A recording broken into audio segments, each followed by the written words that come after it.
Het belangrijkste nieuws van Curaçao in het Nederlands. Extra Journaal. Vers van de pers. Welkom bij Extra Journaal. Fijn dat u weer kijkt. We hebben het belangrijkste nieuws voor u op een rij gezet. En we beginnen met het bericht dat MEO een spiritueel centrum heeft gesloten. Het gaat over een zaak in Otrabanda in de Kaya Grandi, Durgama Spiritual Center. En die is gesloten omdat er helemaal geen vergunningen aanwezig waren.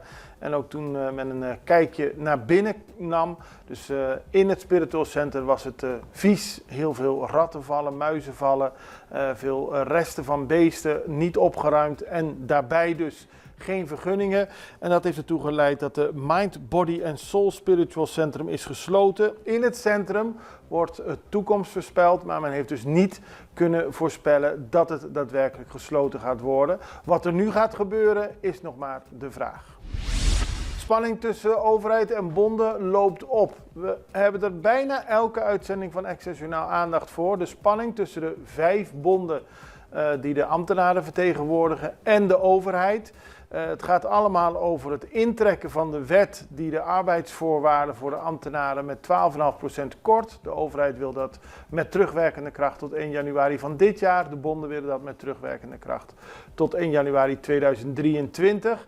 De bonden hadden een deadline gesteld voor een reactie van de regering. Die hadden ze op gisteren gesteld, daar kwam geen reactie uit. Vandaag zullen ze verder overleggen en aan het eind van de dag zal er een persconferentie worden gehouden. In die zin zijn de bonden het niet eens dat de overheid niet aan hun wensen tegemoet komt. Ze zijn weggelopen uit een vergadering afgelopen vrijdag en tot nu toe is er sprake van een status quo. Minister Hato stuurt brief. De minister van Justitie, Shelton Hato, die nu ook de functie heeft van minister van Bestuur, Planning en Dienstverlening, heeft een brief gestuurd aan het CGOA, Centraal Georganiseerd Overleg Ambtenarenzaken. Daarin zitten de 5 vakbonden die ambtenaren vertegenwoordigen. En hij zegt, laten we gewoon om de tafel gaan zitten, dan komen we er wel uit. En hij stelt voor vrijdag 20 september of donderdag 26 september om te praten over de intrekking van de korting op de ambtenaren arbeidsvoorwaarden. En hij zegt, aan tafel moeten we eruit kunnen komen. Er is geen reden tot actie voeren of iets dergelijks. Kabinet Schoof trekt 80 miljoen uit. Het gaat allemaal om de plannen voor koninkrijksrelaties. Er is veel over te doen over geld dat wellicht in de toekomst niet gaat komen, die wel afgesproken waren via het landenpakket.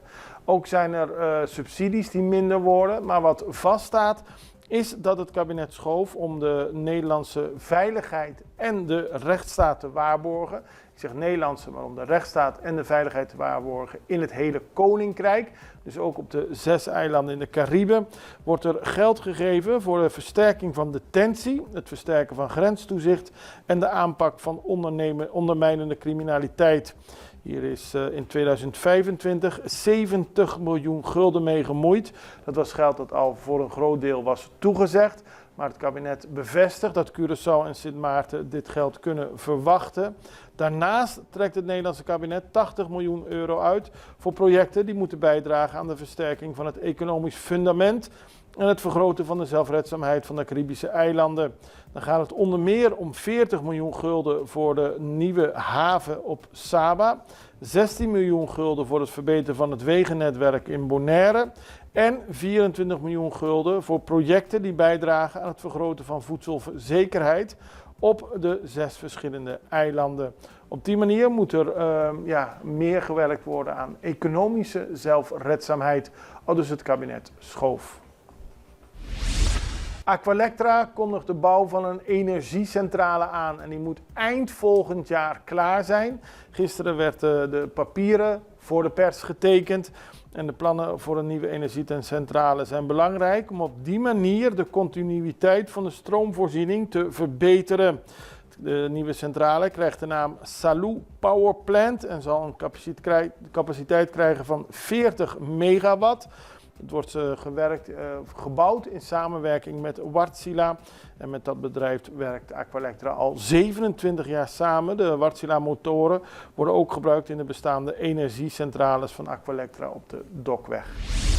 Eerste vissersbootje sinds 5 jaar uit Venezuela. In 2019 gingen de grenzen dicht tussen Curaçao en Venezuela. In 2023 werden bootjes met fruit en groente weer toegestaan. En ook vliegtuigen konden weer deze kant op komen.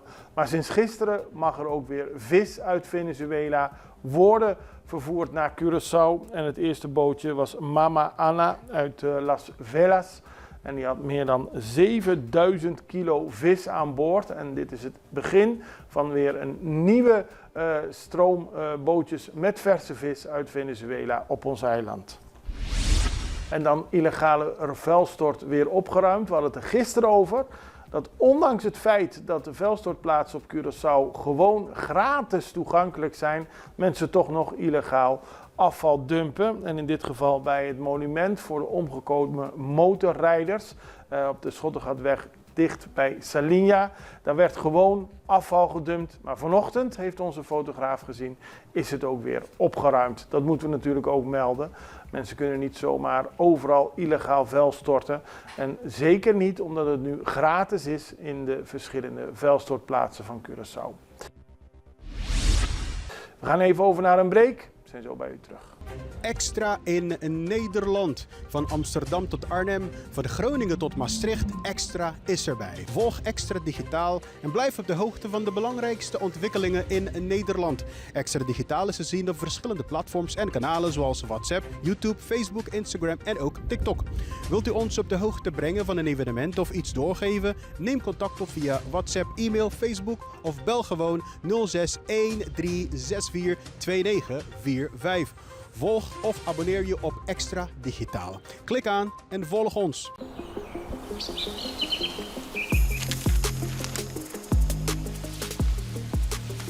Welkom op Curaçao, een van de mooiste eilanden in de Caribië, een ware parel. En het is een eiland waar je van heel veel zaken kunt genieten. Van de natuur, van de zee, van het eten, van de mensen en zoveel meer. Curaçao is een eiland waar heel veel gebeurt op het gebied van politiek, cultuur, sport en zoveel meer. En Extra Journaal brengt het belangrijkste nieuws van Curaçao. Maar we hebben ook aandacht voor al het nieuws op Bonaire en Aruba en op de bovenwinden, Saba, Sint Maarten en Sint Eustatius. En we belichten al het nieuws van alle kanten. Het nieuws is duidelijk, actueel en vers van de pers. Extra Journaal, elke werkdag op Salto. Op Curaçao zijn we de hele dag bezig met het maken van Extra Journaal. Volg ons op je favoriete Amsterdamse zender, Tauro.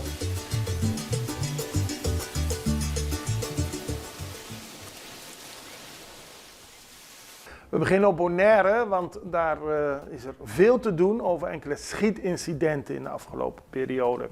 2 drive-by shootings hebben gezorgd voor veel onzekerheid en onrust op het eiland. De korpschef van het Korps Politie Caribisch Nederland, Alwin Braaf, heeft zich gisteravond in een boodschap tot de bevolking van Bonaire gericht over die schietincidenten. En hij zegt dat de gebeurtenissen de bevolking diep raken, omdat het eiland schietgeweld niet gewend is. En ook de gezaghebber, John Soriano, heeft zich gericht aan de bevolking van Bonaire. Beide mannen hebben de bevolking opgeroepen om te helpen waar mogelijk is. Weten ze wie er betrokken is bij deze schietincidenten, dan kunnen ze een tiplijn bellen, 9310. Anoniem kunnen mensen dan blijven, maar de politie heeft gezegd, we kunnen dit niet oplossen zonder de hulp van de bevolking. Het gaat om een drive-by shooting afgelopen zondag bij de Caia Papa Cornes. Er werden meerdere kogels op een huis afgevuurd. Mensen waren in huis, niemand is gewond geraakt. Maar op 25 augustus was het ook al raak bij hetzelfde pand. En dat is iets wat niet gebruikelijk is op Bonaire. Vandaar de oproep aan de bevolking om te helpen dit op te lossen. Dan heel veel Amerikaanse DJ's bij Sandals. Dat is een leuk gezicht. Het gaat om de USA Radio Remote Event. En dat is gisteren begonnen bij Sandals. En dat duurt 3 dagen. Er zijn meer dan 10 DJ's en radio-hosts Die zenden 3 dagen lang vanuit Curaçao naar hun miljoenen luisteraars in Amerika. In 2023 bereikte de USA Radio Remote meer dan 12 miljoen luisteraars vanuit 69 radiozenders. Het is een mooi evenement. Het brengt de mensen in Amerika dichter bij Curaçao. En dat is natuurlijk de bedoeling van Sendels.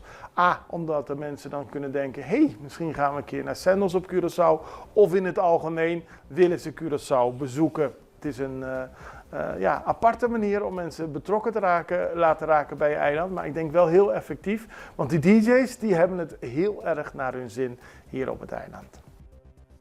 En dan gaan we naar internationaal nieuws in Portugal. Ze spraken van enorme bosbranden en dat heeft grote gevolgen. Er zijn dinsdag 3 brandweerlieden om het leven gekomen. Die overleden bij de bestrijding van de bosbranden in het noorden van het land. Portugal heeft al verschillende dagen te maken met hevige natuurbranden. De 3 brandweerlieden die zijn omgekomen waren betrokken bij de bestrijding van een natuurbrand in de omgeving van Nelas. Dat is een plaats op zo'n 150 kilometer van Porto. In totaal zijn er nu al 7 mensen omgekomen door de bosbranden. En die hebben vooral te maken met de hoge temperaturen, de aanhoudende droogte en de stevige wind. Het land kende gisteren 54 actieve branden. En er zijn meer dan 5000 brandweerlieden in de weer om het vuur te bestrijden. Voor vandaag wordt volgens de meteorologische dienst van Portugal morgen is er kans op regen. De weersomstandigheden vandaag zouden iets beter zijn om te voorkomen dat de branden zo verder zouden gaan. Maar daarna is het gevaar helaas nog niet geweken. Het blijft droog, ondanks de verwachte regen van morgen. Dus Portugal blijft strijden tegen de bosbranden. En daarmee zijn we aan het einde gekomen van deze aflevering van Extra Journaal. Ik ben er morgen weer en ik hoop u ook. Het allerbeste. Tot ziens. Dag.